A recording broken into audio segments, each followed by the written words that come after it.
Hi, this is George Alger, and welcome to another segment of Our Ventura TV. Today's topic is social mobility in the United States, and our guest expert is Jamshid Damooei, who is the professor and chair of the Department of Finance and Economics at Cal Lutheran University. Welcome, Jamshid. Thank you, George. So let's start right in with this topic. How would you define social mobility? Well, there's an easy way to define social mobility and maybe a little more complicated. The easy way to define social mobility is that, well, this is a chance of our children to move up the ladder of the income and wealth from where they grow up. To be a little more precise, if we take the whole entire United States and divide them into 5 categories of income, let's say that the lowest 20% right up to the highest 20%. When we talk about social mobility, what is the chance of a person who's born in the lowest 20% move up to the top? Of course, we can also look at movement from second to the third or the fourth, or from middle to the top, but basically that's the gist of the definition. Good. Now, is social mobility and economic mobility the same thing? Pretty much the same. Okay. Pretty much the same. There are definitions, for example. Sometimes we talk about intergenerational social mobility. What it really means is what I was discussing earlier on. So if you're born at an income group, what's the chance of you moving up? Sometimes we look at it in different ways. For example, we look at what is called wage persistence, which means that how likely are wages to move up? And we kind of compare that for different income groups. But generally speaking, when we talk about social mobility, our focus is really on economic well-being of individuals and family and the opportunity that they have in their lifetime to move up the ladder of the income and wealth. Good. So what does your research show in regards to what's happening in the United States in terms of social mobility? I'm glad you asked me that question. Unfortunately, what I see is troubling in many ways. And maybe more explicit about it. Why is troubling? And then maybe you get a chance to talk about why these may have occurred. I started looking into issue of social mobility through my studies when I saw that there are a lot of wage stagnation in certain income groups. There seem to be that a lot of people work hard. Let us not forget, the concept of American dream is the ability to move up. If you're willing to work hard, so you can do it, which means that there is equal opportunity or great opportunity for people to move up the ladder of the income. My studies, when I was looking at the wage, in different parts of the country over time, I really saw a lot of stagnation. It really made me to look deeper. The question of American dream was really in the forefront of my thinking, because this is how America is known: land of opportunity, place where you can work hard and really achieve. There is no limit. We have got movies made on that. We've got a lot of things, and to a great extent this is true, or has been true. So when I started looking at social mobility in the United States, I started looking at international comparisons. Some of the studies that have been done recently helped me a lot. There was a study in 2009, 2010 by OECD research group. That's really a group of countries which are really on the top of the income category: United States, Canada, Australia, a number of Western European countries. So I look at the study they did. The study is very recent. And I was very surprised to find out that among, let's say, 12, 13 countries, I think they altogether about 14 countries that they focused on, they could find information to make that kind of comparison based on the recent data. There, United States was really, in terms of social mobility, on a much lower scale than, let's say, countries, in Europe. Take, for example, United States. It was only 2 countries in that category were worse than United States: Italy and Great Britain. A lot of other European countries, our own neighboring country, Canada, was a lot better, in terms of ability of people to move up the ladder of the income and wealth. And this is across the whole spectrum of levels, or one of the things I've heard is that the guys at the top are actually getting wealthier, and I guess perhaps the opposite is true too, that the guys at the bottom are either not moving up at all or they're actually going down. It's very true. It's very true. Because if you look at, for example, the OECD studies, the idea was to find what is the percentage of relationship between the income of the children and their parents, sons and fathers. And here are some of the numbers. When you look at a country like Denmark, the percentage is about 15%. which means that parents' income can influence children's income only by 15%. US is 47%. Great Britain is 50%. Italy is 50%.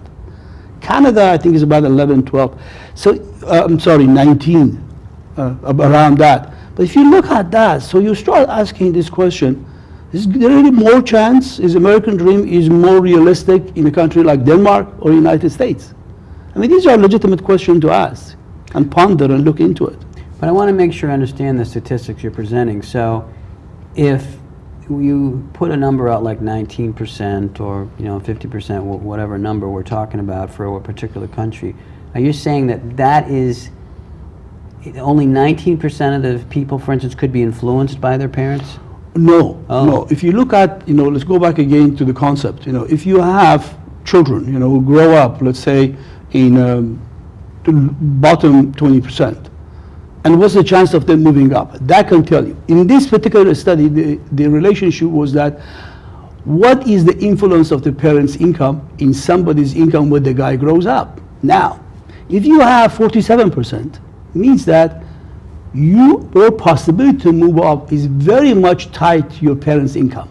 If it is 15%, it means the possibility for you to move up, or that child to move up, is only 15%. These numbers can be sometimes a little confusing, but I'm glad you asked that question, because that's really, then it shows that moving up is much easier in Denmark than is in the United States, than is in Italy, or in Great Britain. So this is the kind of numbers. The calculations are sometimes different, but the message is the same, and the kind of preponderance of evidence is very, very clear in these type of studies. Okay, but I still want to make sure I'm getting my wits around this. So if in Denmark it's 15%, it's actually the 15% of the people that are moving upward economically or through social mobility, only 15% of them are influenced by their parents, which means 85% are moving up. Is that, do I have that correct? That's a good way of to interpret that, yeah. Okay, so therefore... I mean, it's not exactly that, but you could interpret it that way, which means it's much easier to move up, which means that your parents' income is not an important determinant of your well-being and well-doing. So the 47% number in the United States, even though it's a higher number, it actually shows that there's a lower probability, a lower social mobility. Absolutely. Okay. Which means that your parents have a much more determining impact for you to move up. Okay. So to a certain extent, the percentage is almost inverse of your percentage. Absolutely. Okay. I'm glad that you made that very clear for audience too. So then do you know which country has the smallest percentage, which means the greatest opportunity for Denmark. So that is it. That is okay. All right. So that's the world that's been something that's really been discussed for the last 3-4 years, in many circles. And then again, the question is that, I mean, this is just an observation, study. Then the question is why that happens. Right. Yeah. And actually, I'd love to get an answer to that, but let me ask you this too. Do we know if this trend in the United States, do we know what it was 10 years ago, 20 years ago, 30 years ago, or whatever time? Good question. Not to my knowledge. You see, because okay. most of the time these type of studies are like this, that you have to look at the children's income, okay, like say 30 years ago, 40 years ago, and then be able to have matching data 30, 40 years by generation past. So this is really large numbers, huge, gigantic studies which have that kind of database to be able to draw conclusion from. But again, as I said, that most of these studies, when you really look at how the study is structured, it looks at what's been going on in the last 30 years, 40 years, 50 years. Okay, good. But it's a very good question, that how are we doing now compared to looking 30 years, 40 years from now? That is yet to be seen, and that's the opportunity we have, because we can make changes, we can make improvements, and maybe we get the chance to talk about that. Well, we also want to talk about why you might, why do you think that the United States is where it is in terms of positioning in the world, I should say, in the world community in terms of social mobility? Great. Now, there's another study came out in 2012 by Pew Charitable Foundation. What they looked at the United States, just the United States, entire, economy of the United States, and they found some other numbers. Those numbers are quite interesting. And it shows that those who are in the bottom 20%, there's only 4% chance for them to get on the top. Those who are in the top, 40% of them or more stay on the top. Only 8% were likely to fall down. Those who are in the bottom 20%, 70% of them, that's very important, end up being below the average. So these are really very, very important numbers. So what they have pointed out in these studies, a number of things. The most important determinant is education. And interesting because I'm also a professor, but I'm not really trying to promote. I think everybody knows how important education is.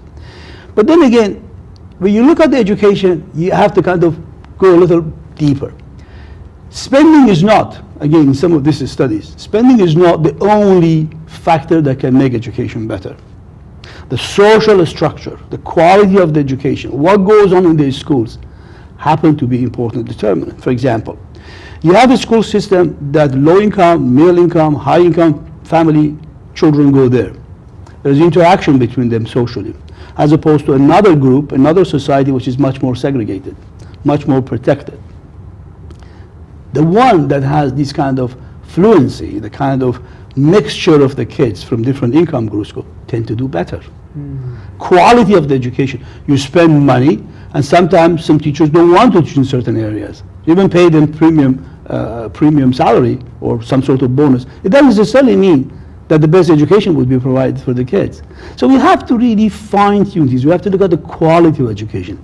The important thing in most of this is the social structure, what goes on in the community. And for that, there's another study that came up.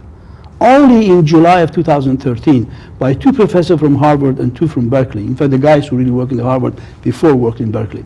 Their study is absolutely amazing.